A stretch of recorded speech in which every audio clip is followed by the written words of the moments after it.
في ناس كتيره في الكومنتات كتبت لي اشتري A36 ولا A55، وانا الصراحه عجبني السؤال ده وهجاوب عليه في الفيديو ده. والصراحه برضو ان هو تعليق واحد بس اللي كتب لي. انا هشرح في الفيديو ده مميزات ال A36 ومميزات ال A55 عشان انت تختار انت عايز ايه فيهم. نبدا بال A36.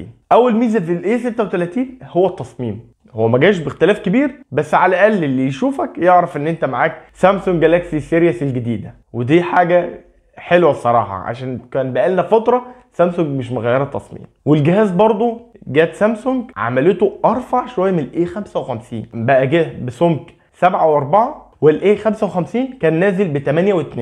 دي الناس اللي بتحب سمك الجهاز يبقى رفيع. تاني ميزه بقى جت في الكاميرا الاماميه، جت اعلى 12 ميجا بكسل بدل ما كانت في الاي 55 32 ميجا بكسل. انا مش بهزر يا جماعه، فعلا كده جت اعلى. جت اعلى ازاي؟ السنسور نفسه بقى اكبر، والسنسور ده كان موجود في الفلاج شيب، نزلته في الفئه دي حاجه كويسه جدا لسامسونج. فالجهاز بقى الكاميرا الاماميه بتاعته اقوى، وكمان بقى بيصور 4K في الفيديو، ودي اصلا قليله جدا في الفئه دي، ودي ميزه برضو. الميزه بقى اللي بعدها جت في الشاشه. الشاشه بقى حوافها ارفع شويه، هي برضو حوافها تخينه بس ارفع شويه من الاي 55، وجاستها اعلى بقت 1900 نت. دي حاجه قويه جدا في سامسونج عشان الاي 55 اساسا كان 1000 نت وكان بينافس 2000 و3000 من الشركات الصينيه. بصراحه دي حاجه كويسه من سامسونج. والميزه بقى اللي بعدها هي التحديثات. سامسونج جات في الفئه دي كلها ظبطت التحديثات، خلت الجهاز يعيش معاك عمر. يعني في الاي 36 بقى التليفون يدعم 6 سنين تحديثات. لا وخد الكبيره بقى ان الجهاز اصلا عليه احدث واجهه اصلا من سامسونج اللي هي الوان يو اي 7 اندرويد 15، بالمقابل A55 عليه اندرويد 14 ولسه بقى هينزل 15، يبقى كده نقص سنه، وهو اساسا 4 سنين تحديثات. دي حاجه كانت كويسه، بس ده اقوى في التحديثات. واخر ميزه بقى معانا وهي دي الاقوى ودي الاحدث في الفئه دي، ان الجهاز يدعم شحن 45 واط. هي مش رقم ومش طفره بصراحه. ال 45 دي اصلا الفلاج شيب بتاع سامسونج هم اللي بيدعموا ال 45 واط.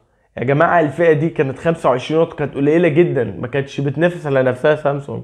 الشركات الصينيه ارقام فلكيه دي حاجه كويسه ان هي تنزلها لنا، ودي بشرة كويسه ان سامسونج هتعلي لنا الفئه العليا، هتخليها 45 بقى، لا هتخليها مثلا 46، لا بهزر، مش عارف، ممكن تبقى 65 واط ولا حاجه، لسه لما نشوف. واحد بقى تلاقيه دلوقتي عمال يسال يقول لي كل حاجه رايحه للاي 36، اما الايه مميزات الاي 55؟ تعالى اصبر بس هقول لك، ما تستعجلش. اول حاجه في التصميم برضو في الاي 55 الجهاز الفريم بتاعه كان من المعدن فلاج شيب كده، والظهر من الازاز. في الاي 36 الفريم من البلاستيك والظهر برضو من الازاز، ده حاجه كويسه وعليه طبقه حمايه. بس الجهاز برضو ماسكه الاي 55 هتحس ان هي افضل شويه عشان الفريم بتاعه. المعالج هتلاقيه في الاي 55 اعلى من الاي 36 في الاداء اليومي، يعني انت في فتح التطبيقات والحاجات دي.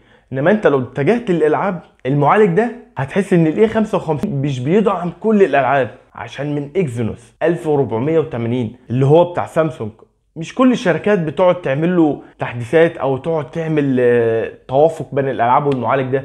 انما في الاي 36 معالج مشهور من سناب دراجون 6 جين 3، والمعالج ده كويس وحلو برضه في الالعاب. تروح للاي 36 بس لو عايز المهام اليوميه طبعا هيبقى ليه 55. الميزه اللي بعدها في الكاميرات. ازاي في الكاميرات؟ الكاميرات الخلفيه في الاي 55 50 ميجا بكسل كاميرا رئيسيه، 12 ميجا بكسل الترا وايد، 5 ميجا بكسل اللي هي بتاع المايكرو.